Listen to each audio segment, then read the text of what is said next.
जय हिंद दोस्तों। मैं हूं मनोज और स्वागत करता हूं अपने YouTube channel politics in motion पर। दोस्तों, कभी आपने ऐसा रहस्य सुना है जिसको सुनकर आपकी रूह तक कांप जाए? ऐसा रहस्य जो न सिर्फ इतिहास की किताबों को चुनौती देता है बल्कि आज तक की वैज्ञानिक खोजों को भी सवालों के घेरे में खड़ा कर देता है। आज मैं आपको ऐसे रहस्य की गहराइयों में ले जाने वाला हूं जहां 115 लोग, पूरा का पूरा इंग्लिश परिवारों का समूह अचानक बिना कोई युद्ध, बिना कोई आवाज, बिना खून की एक भी बूंद गिराए हवा में गायब हो गया। ना कोई शव मिला, ना कोई संघर्ष के निशान, ना कोई सुराग, बस एक शब्द, एक पेड़ पर उकेरा गया शब्द, क्रोटोन। कौन थे ये लोग? कहां गए? क्या इन्हें किसी रहस्यमय शक्ति ने उठा लिया? क्या ये कहानी एलियन अबडक्शन की है या क्या ये इंसानी इतिहास की सबसे बड़ी सर्वाइवल स्टोरी है जिसे दबा दिया गया? दोस्तों, ये कहानी सिर्फ गायब हो जाने की नहीं है। ये कहानी है झूठ, साजिश, विश्वासघात और शायद एक ऐसे दरवाजे की जो हमारी इस धरती से किसी दूसरी दुनिया की तरफ खुलता है। तो चलिए वीडियो को शुरू करते हैं। दोस्तों, आंखें बंद करके सोचिए, साल 1590 एक जहाज समुद्र की गहरी लहरों को चीरता हुआ किनारे पर पहुंचता है। कैप्टन जॉन व्हाइट 3 साल बाद अपने परिवार को देखने आ रहा है, उसकी बेटी, उसकी नाती। लेकिन जब वो किनारे उतरता है, हर ओर सन्नाटा है। हवा भी जैसे रुक गई हो। घर की जगह सिर्फ टूटे हुए लकड़ी के ढांचे पड़े हैं, मानो किसी ने बड़े सलीके से उन्हें खुद तोड़ा हो। और फिर उसकी नजर एक पेड़ पर जाती है। वहां लिखा है क्रोटोन। अब सवाल यह है कि क्या यह कोई सुराग था या चेतावनी, या शायद एक पासवर्ड जिसको समझने का तरीका हम खो चुके हैं। तो बने रहिए मेरे साथ, क्योंकि आने वाले कुछ मिनटों में मैं आपको रोनोक की उस यात्रा पर ले चलूंगा जहां इतिहास खत्म होता है और रहस्य शुरू। दोस्तों, अब कहानी को थोड़ा पीछे ले चलते हैं। साल है 1584। इंग्लैंड की महारानी एलिजाबेथ प्रथम के दरबार में एक शख्स खड़ा है, सर वाल्टर रेलिक। एक ऐसा व्यक्ति जिसे सपने आते थे, सिर्फ सोते हुए नहीं बल्कि जागते हुए भी। उसका सपना था अमेरिका में अंग्रेजों का राज बसाना। एक नई दुनिया, नई ताकत, सोने और संपत्ति से भरी भूमि। महारानी उसे आदेश देती है, जाओ और एक नई कॉलोनी बसाओ जो इंग्लैंड का भविष्य बनेगी। और इसी आदेश के साथ इतिहास की पहली अंग्रेजी कॉलोनी का जन्म होता है, रोनोक कॉलोनी। पहला अभियान 1585 में गया। वहां सिर्फ सैनिक और कुछ कारीगर थे। नेटिव अमेरिकन्स के साथ गलतफहमियां हुई, तनाव हुआ और अंत में ये सैनिक कॉलोनी छोड़कर वापस लौट आए। इसे एक फेलियर माना गया, पर अंग्रेजों ने हार नहीं मानी। फिर आता है साल 1587। इस बार मिशन बिल्कुल अलग था। सिर्फ सैनिक नहीं बल्कि परिवार ले जाए गए। औरतें, बच्चे, किसान, बढ़ई, कलाकार। यानी अंग्रेजों ने साफ संकेत दे दिया, ये सिर्फ उपनिवेश नहीं, ये हमारा नया घर होगा। इस मिशन के नेता थे गवर्नर जॉन व्हाइट।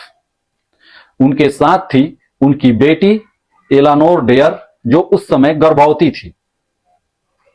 दोस्तों, इसी जमीन पर जन्म लेने वाली थी वो बच्ची जो आगे चलकर अमेरिका में जन्मी पहली इंग्लिश संतान कहलाएगी, वर्जीनिया डेयर। सोचिए, कितना बड़ा ऐतिहासिक पल। एक तरफ अंग्रेजों का सुनहरा भविष्य, दूसरी तरफ एक अजनबी भूमि जहां हर पेड़, हर नदी, हर जनजाति रहस्य से भरी थी। शुरुआत में क्रोटोन ट्राइब के चीफ मांटियो ने इन इंग्लिश लोगों का स्वागत किया। दोस्ती हुई, व्यापार शुरू हुआ और ऐसा लग रहा था कि रोनोक कॉलोनी इतिहास रचने वाली है। लेकिन फिर किस्मत ने करवट ली। गवर्नर व्हाइट को इंग्लैंड वापस लौटना पड़ा, खाद्यान्न और सप्लाई के लिए। उन्होंने वादा किया कि मैं कुछ ही महीनों में लौट आऊंगा, लेकिन इतिहास हमेशा वादों का सम्मान नहीं करता। जैसे ही व्हाइट रवाना हुए, यूरोप में युद्ध भड़क गया। स्पेन ने इंग्लैंड पर हमला कर दिया और गवर्नर व्हाइट 3 साल तक वापस नहीं आ सके। 3 साल, जरा सोचिए दोस्तों, एक नई जगह, जंगलों से घिरी भूमि, नेटिव ट्राइब चारों तरफ और आसपास मदद के लिए कोई नहीं। आज हम मोबाइल खो जाता है तो घबरा जाते हैं, वो लोग 3 साल तक दुनिया से कटे रहे। अब असली रहस्य शुरू होता है दोस्तों। साल है 1590 और फिर वो दिन आया जब गवर्नर व्हाइट वापस लौटे। 3 साल की जद्दोजहद के बाद गवर्नर जॉन व्हाइट आखिरकार अपने जहाज के साथ रोनोके आइसलैंड की तरफ बढ़ रहा था। समुद्र की तेज लहरें, हवा में नमी और व्हाइट के दिल में एक्साइटमेंट। वो सोच रहा था उसकी बेटी, उसकी नाती, उसके साथी सभी दरवाजे पर खड़े होकर उसका स्वागत करेंगे। लेकिन जैसे ही जहाज किनारे पहुंचा, कुछ अजीब बात दिखाई दी। न किनारे पर कोई आदमी था, न बच्चों की आवाज, न आग जलने का धुआं, बस एक घोर सन्नाटा। गवर्नर व्हाइट उतरता है, उसके कदमों की आवाज भी मानो जंगल में खो जाती है, जैसे पूरी प्रकृति सांस रोककर खड़ी हो। वो आगे बढ़ता है, जहां कॉलोनी बसाई गई थी वहां घर नहीं थे, वो बस ध्वस्त लकड़ियों के ढेर पड़े थे। लेकिन ध्यान दीजिए, ये घर जले नहीं थे, इनमें लड़ाई झगड़ों के निशान नहीं थे, बल्कि इन्हें बड़े सलीके से खोला गया था, जैसे किसी ने जानबूझकर डिसमेंटल किया हो। मतलब ये कोई हमला नहीं था, ये एक प्लान्ड इवैक्यूएशन थी। व्हाइट की नजर तभी एक पेड़ पर जाती है, जहां गहरे अक्षरों में खुदा था, क्रो।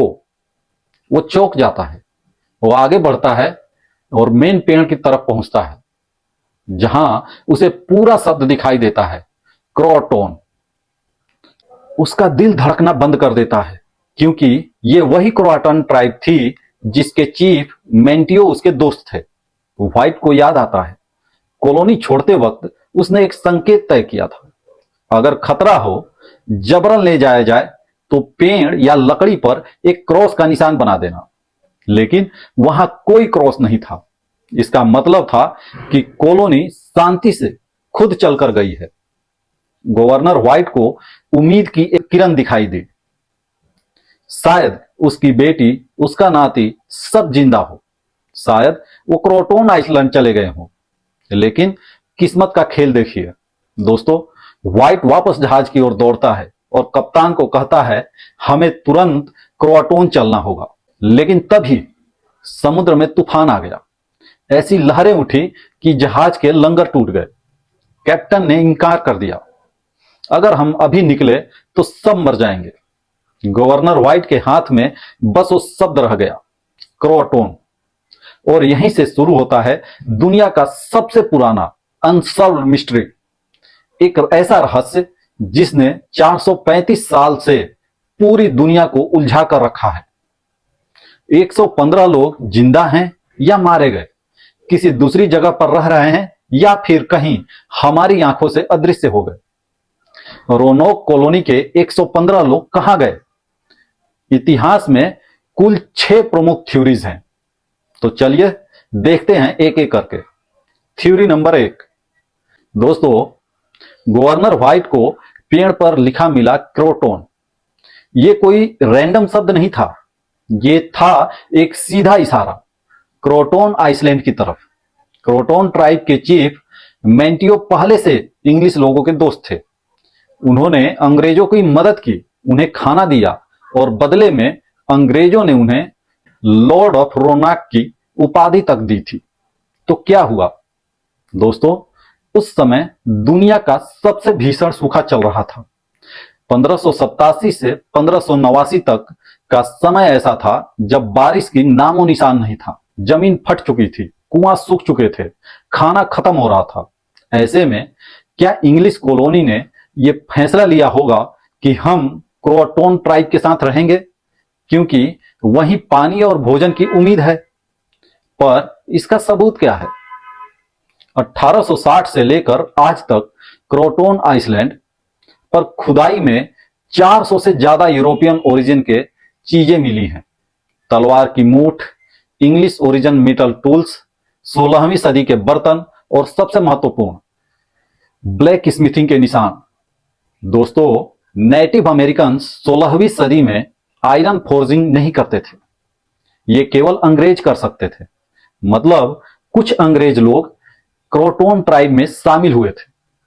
हो सकता है उन्होंने शादी की हो, उनके बच्चे हुए हों और धीरे धीरे उनकी पहचान नेटिव कल्चर में घुल गई हो। पर सवाल उठता है कि क्या वे लोग कभी इंग्लैंड वापस नहीं जाना चाहते थे?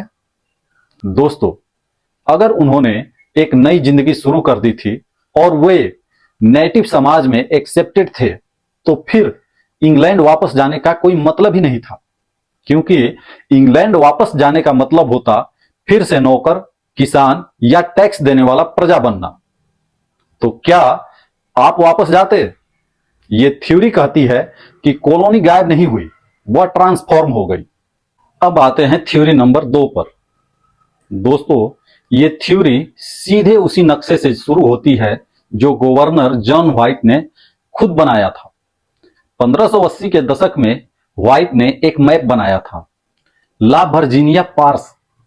आज से कुछ ही साल पहले 2012 में ब्रिटिश म्यूजियम ने इस नक्शे को स्कैन किया और एक ऐसा रहस्य सामने आया जो 400 साल तक छुपा हुआ था। नक्शे पर एक जगह एडेसिव पेपर चिपकाया गया था।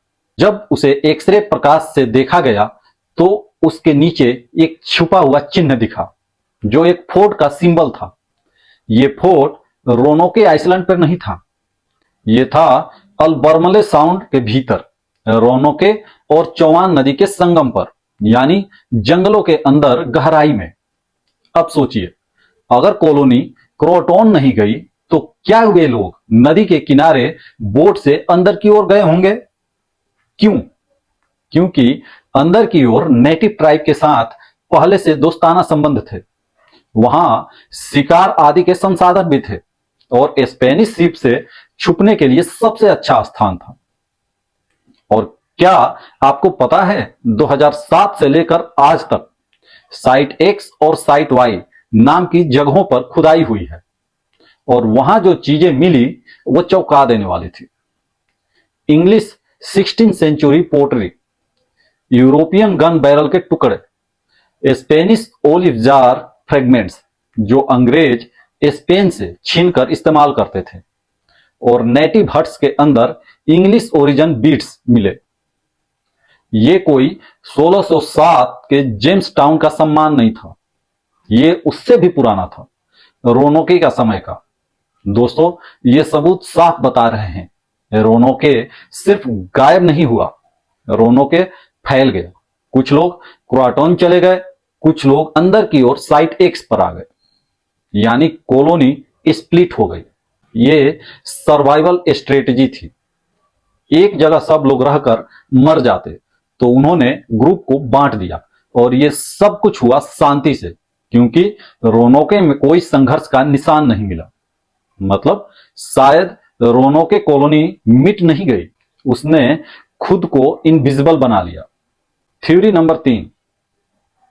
दोस्तों, यह थ्योरी को सुनकर दिल दहल जाता है।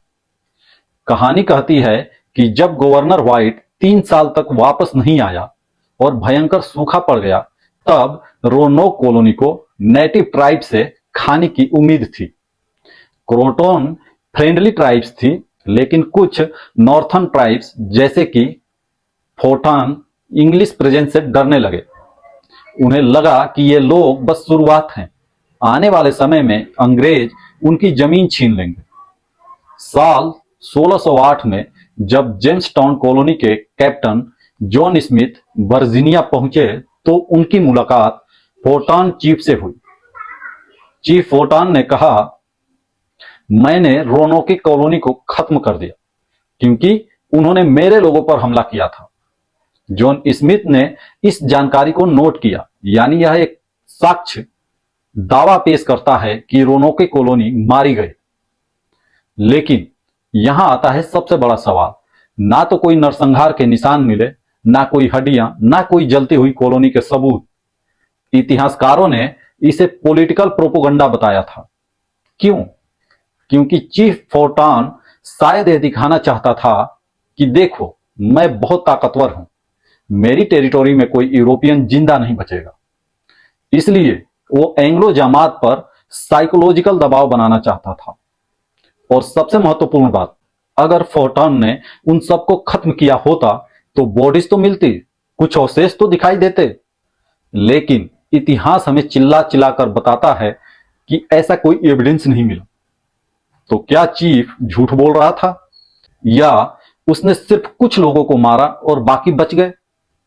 दोस्तों, ये थ्योरी जरूर डरावनी है, लेकिन पूरी कॉलोनी के मिट जाने का प्रमाण इसे सपोर्ट नहीं करता। अब आते हैं थ्योरी नंबर 4 पर। दोस्तों, 16वीं सदी में एटलांटिक ओशन सिर्फ समुद्र नहीं था, वो एक युद्ध भूमि था। एक तरफ था इंग्लैंड, जो नई दुनिया में अपना साम्राज्य फैलाना चाहता था, और दूसरी तरफ था स्पेन, दुनिया का सबसे शक्तिशाली साम्राज्य, जो नहीं चाहता था कि कोई और देश अमेरिका में पैर रखे। सर वाल्टर रेली की रोनोक कॉलोनी स्पेनिश साम्राज्य के लिए एक खतरे की घंटी थी। स्पेन के राजा फिलिप सेकंड ने आदेश दिया, जहां भी अंग्रेज मिले उन्हें खत्म कर दो। 1588 में स्पेनिश आर्माडा ने इंग्लैंड पर हमला किया। इसी दौरान स्पेनिश नेवी के जासूस अमेरिका के तटों पर गश्त लगा रहे थे। तो क्या ऐसा हो सकता है कि जब गवर्नर व्हाइट इंग्लैंड में फंसा हुआ था, तभी स्पेनिश जहाज आए और उन्होंने रोनोक कॉलोनी पर हमला करके सबका सफाया कर दिया? इस थ्योरी को सपोर्ट करने वाले कुछ पुराने स्पेनिश डॉक्यूमेंट्स का हवाला देते हैं, लेकिन ध्यान दीजिए, इतिहासकारों ने जितने भी स्पेनिश युद्ध अभिलेख खंगाले हैं, उन्हें रोनोक कॉलोनी को नष्ट करने का कोई सीधा प्रमाण नहीं मिला। स्पेनियों ने कुछ कोस्टल विलेजेस देखे जरूर, लेकिन रोनोक का नाम किसी भी युद्ध रिपोर्ट में दर्ज नहीं है। और दूसरी बात, अगर स्पेनिश हमला करते तो वो कॉलोनी को जला देते, मिटा देते, ताकि दुनिया जाने कि उन्होंने इंग्लिश प्रेजेंस खत्म कर दी थी। लेकिन रोनोक में ऐसा कुछ नहीं था। वहां जले हुए घर नहीं थे, बल्कि डिसमेंटल्ड स्ट्रक्चर्स थे। मतलब लोगों ने खुद डिसमेंटल किया। यह कोई दुश्मन का हमला नहीं था, यह कोई थर्ड पार्टी डिस्ट्रक्शन नहीं था। तो क्या स्पेनिश थ्योरी ड्रामेटिक है? बिल्कुल है। लेकिन क्या यह सच के सबसे करीब है? बिल्कुल नहीं। अब थ्योरी नंबर 5। दोस्तों, अब जरा अपनी सोच को आजाद कर दीजिए, क्योंकि जो बात मैं अभी बताने वाला हूं वो पारंपरिक इतिहास की नहीं, बल्कि उस सत्य की कहानी है जिसे हमेशा दबाया गया। रोनोक आइसलैंड सिर्फ कोई साधारण जगह नहीं थी। नेटिव अमेरिकन ट्राइब्स के पास इस द्वीप को लेकर पुरानी कहानियां थी। कहानियां स्काई स्पिरिट्स की, ऐसे प्राणियों की जो आसमान से उतरते थे और जिनकी मौजूदगी के साथ ही लोग गायब हो जाते थे। कई ट्राइबल लेजेंड्स कहती हैं, अगर तुम खास जगहों पर रात को खड़े रहो तो अचानक हवा गायब हो जाती है, आवाजें बंद हो जाती है, और फिर इंसान उस जगह से गायब हो जाता है। शरीर नहीं मिलता, सिर्फ हवा की कंपन रह जाती है।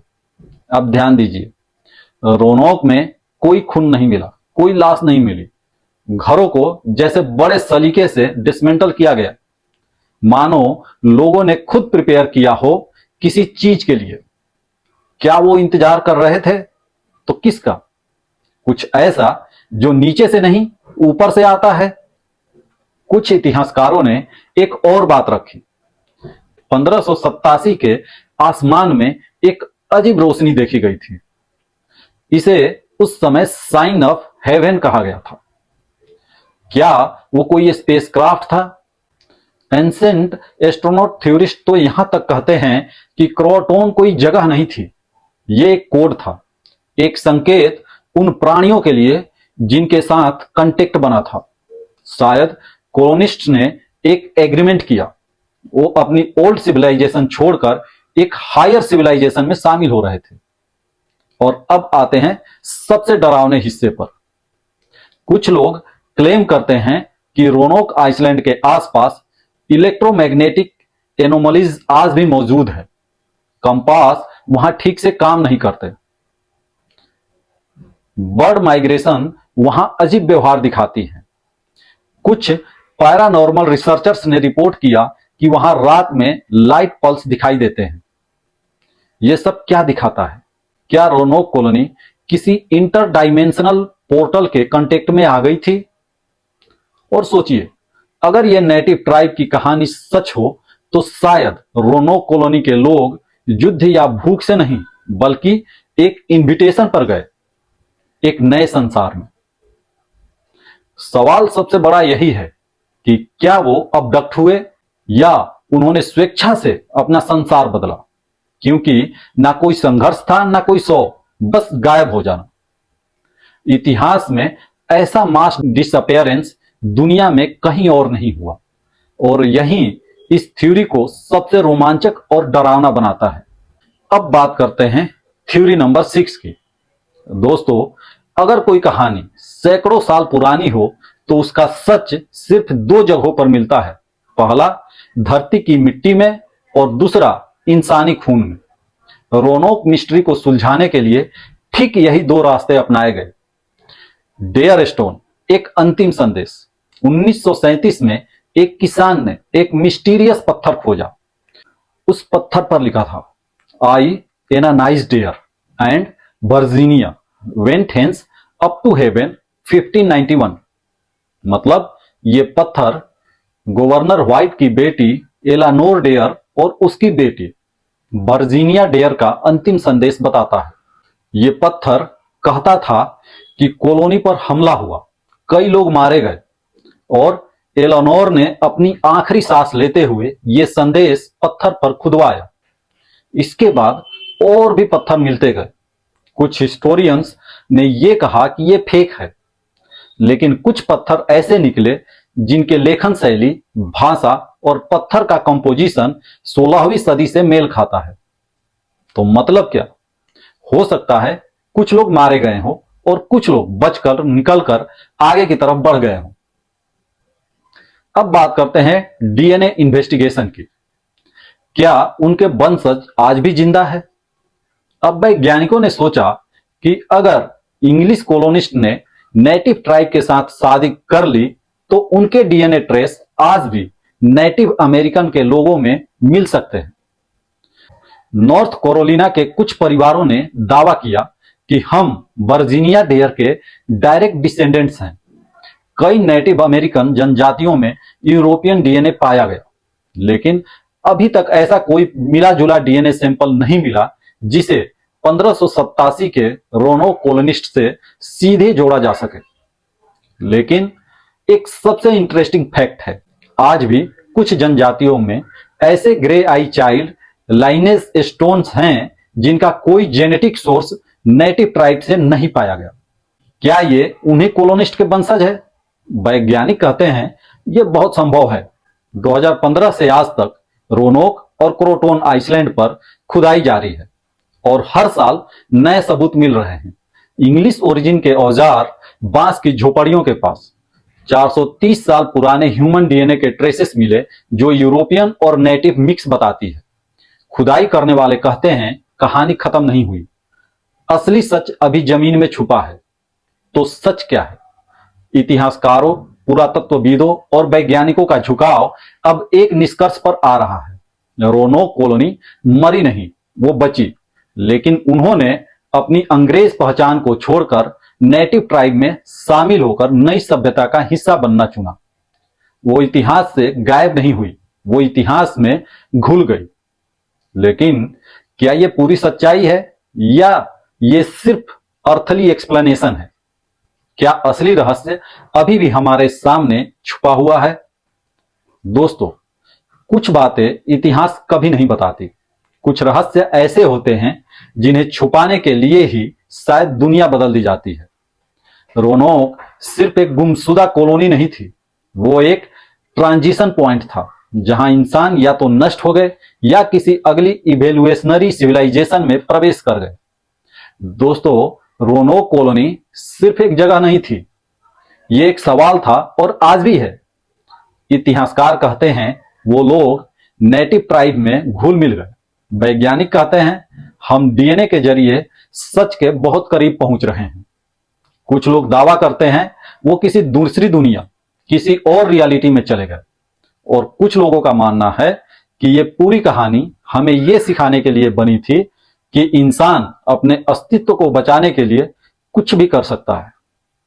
सोचने वाली बात यह है दोस्तों, क्यों 435 साल हो गए लेकिन किसी इतिहासकार ने साफ साफ नहीं कहा कि रोनो कॉलोनी का अंत कैसे हुआ। क्यों कोई एक सोर्स फाइनल ट्रूथ नहीं बताता? क्या सच छुपाया जा रहा है, या सच इतना अजीब है कि दुनिया उसे स्वीकार ही नहीं कर पाएगी? दोस्तों, शायद रोनो कॉलोनी मिटाई नहीं गई, शायद उन्होंने आजादी चुन ली हो, नई पहचान चुन ली हो, शायद उन्होंने वो कदम उठा लिया जिसे आज हम इम्पॉसिबल मानते हैं। और अब मैं आपसे पूछना चाहता हूं, अगर आप उन 115 लोगों में होते और आपको ये चुनाव दिया जाता, एक तरफ भूख, युद्ध और मौत, दूसरी तरफ नई सभ्यता या किसी एलियन दुनिया का निमंत्रण, तो आप क्या चुनते? क्या आप जाते, या क्या आप अपनी पुरानी पहचान छोड़कर एक नए अजनबी युग में प्रवेश करते? दोस्तों, अपना जवाब कमेंट में जरूर लिखिए, क्योंकि हो सकता है रोनो कॉलोनी की असली कहानी सैकड़ों साल पहले खत्म नहीं हुई, बल्कि वो आज आप और हम मिलकर पूरी कर रहे हैं। अगर आपको ये कहानी सोचने पर मजबूर कर गई तो इस वीडियो को लाइक करें, अपने दोस्तों के साथ शेयर करें और चैनल को जरूर सब्सक्राइब करें। धन्यवाद। अगली बार फिर मिलते हैं एक नए विषय के साथ। तब तक के लिए नमस्कार।